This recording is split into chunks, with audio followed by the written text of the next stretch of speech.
Day. I recently had the honor to have lunch with a small group of veterans who meet regularly to talk about their experiences. Once a month at the Homefront Cafe in Altamont, you'll find 5 guys wearing red hats and jackets having lunch. Now look closely at the insignias and you'll see these are Marines who served at Iwo Jima. It was one of the major battles in the Pacific Theater in World War II. The Marines captured the island from the Imperial Japanese Army. The fighting was fierce, heavy losses on both sides. When I lasted 29 days, don't ask me how. You're lucky to be here today. Absolutely, absolutely. You know what it means? All the guys that didn't come home, they should be remembered. And they are remembered in a just-released memoir Tom King wrote about his experiences, titled Marine Number 419322. He didn't think about writing it until 1999. He wanted to share his memories now, memories that he couldn't share with his father after he came home from the war. And I don't think about it. It's like I got out of the service, I went to college, went to Miami, and never thought about the war until 1999. So it was about 1999. My dad, when I got out of the service, he wanted to see my wounds. He wanted, and I turned them off. So he never knew anything about it. So I said, well, I sat there and wrote my memoirs. And I sent them to my former company commander, who's a general now, and he proofread them for me. And the story about the vice admiral's in there. And everybody figured somebody knocked them off. And he said to me, send a copy of this to the U.S. Marine Corps Museum in Quantico. And later when I talked to him, he said, I can't confirm anything, but you got it where I wanted it. In the back like that. Till they got me in. Once they got me in, they closed everything up. One of the guys in the tank, he had a what we call a K-bar, a knife, and he slit my face all the way down. And all I could hear him say was, "Holy jeez, holy jeez!" That's how he kept it, and it was keeping me upset. All righty, we are very happy to welcome Thomas Joseph Smith Jr., a World War II veteran with the Marine Corps, and he has written a book. He's a published author now, and it just came about a while ago, and we can talk more about that, but he was a scout with the 4th Division in the Central Pacific of the U.S. Marine Corps. And Thomas Joseph Smith, good morning. Good morning. Hey, thank you for being with us. We really appreciate your time today. That's my pleasure. Well, you have written a book, Marine Number 419322. This is about your experience in the Central Pacific, correct? That's correct. And as a scout, can you tell us a little bit what a scout does? I mean, I know it's very dangerous work. When evening came, twilight, I'd take my group out between the 2 lines and listen for the activities, and 2 or 3 times I was able to report banzai attacks, so our men were ready for the attack. I mean, there's a lot of action in this book, and I think people, you are going to be now, from what I understand here, that your manuscript was given to Susan Novotny and her husband from the Bookhouse of Stuyvesant Plaza, and they read it over, and they liked it a lot. And that's sort of where it all came to be then, is that correct? That's right. Yeah, she took to the book, and she had it published for me. Can I ask you how old you are now? I'm 93 now. Wow.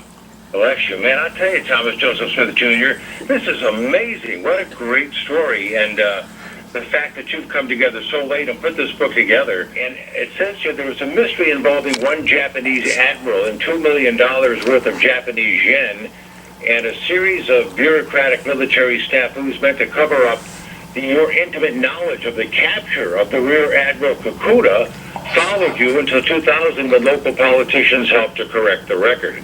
That's very interesting.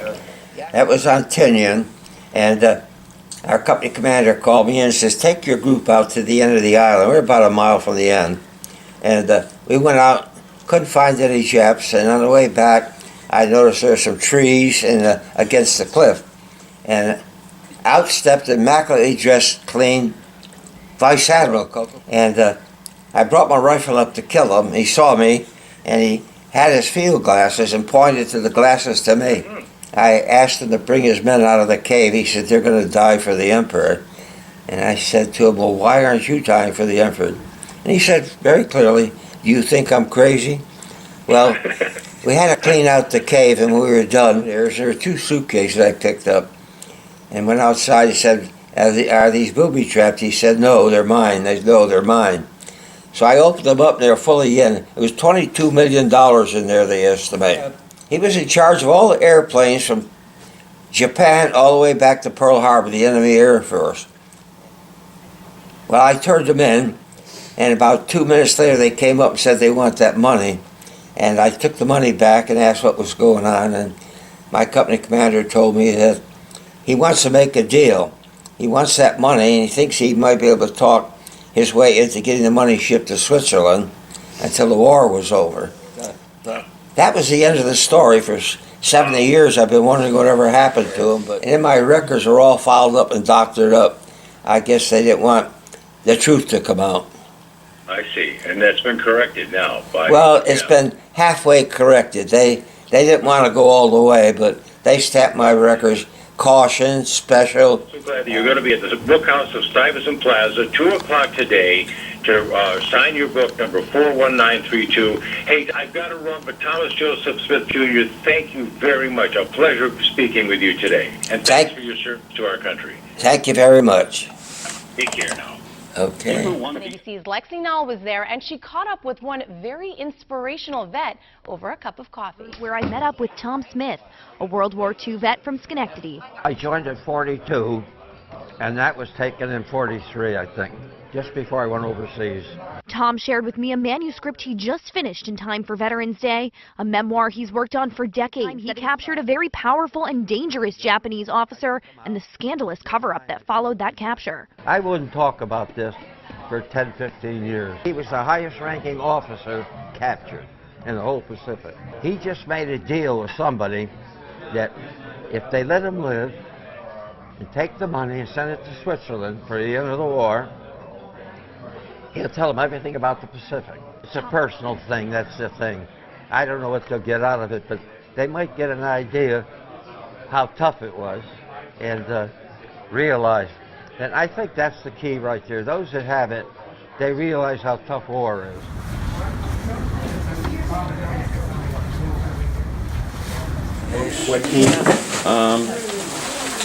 Just see if you can find Susan. She's in the back, probably. In the way back. Thank you very much. I appreciate it. Thank you, sir. Thanks a lot. Give my best. Can I take a picture of you signing it? Oh, sure. It's for my grandson for Christmas. Got it signed. What's your grandson's name? To Stephen. Thank you. Thank you. That with it too. That's special. How you doing, buddy? How are you doing? Okay, Norm. I can get out. Good to see you. Nice seeing you, bud. I need 2 Hey, of your books. Duke. How you doing? we go. Hi, Tom. How are you? Something like that. Don't tell Mason. I want to give it to her. I can borrow you. It's getting wild around here. No, this one. Where have you got it? That's fine. So anyway, so they sent He feels embarrassed. Like either get in here and take over, pay for them, or pay for them. They've got them over there. So they're both signed. They have books here and they have books there. Maybe grab one here, Steve, sign, and then okay. Yep. No. They're in here. Okay. Right over there. Hi, nice to meet you. That's Bishop Dom, right? That's something. They'll take. You guys have lunch? I might stop in and say hi, buy a cup of coffee. Just a little expensive. I think it's nice.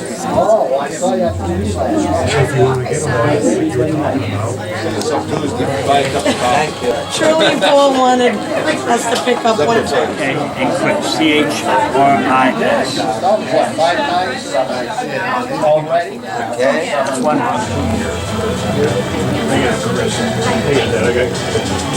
CABLE.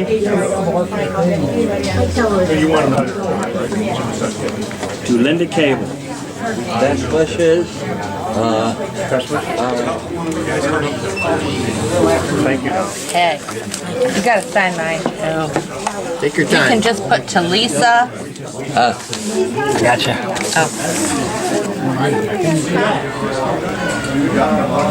Jimmy, take it slow. Oh, absolutely. So. One day at a time.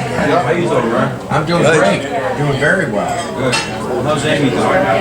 Amy's doing okay? Yeah, the one next. Yeah, everyone's doing fine. Hey, this one's for Doug, okay? Doug and Sandy. So you hang on to that one. Doug Anderson, right? That's for Doug Anderson. That's me. That's your book. D-E-B. What? D-E-B-B-Y or just D-E-B-B-I-E. Okay. Thank you, sir. Thank you, sir. Appreciate it. So, new. And I was playing there and I kept on. Thank you. And friendlier for veterans. Make sure to come back to the home front page and see all the video.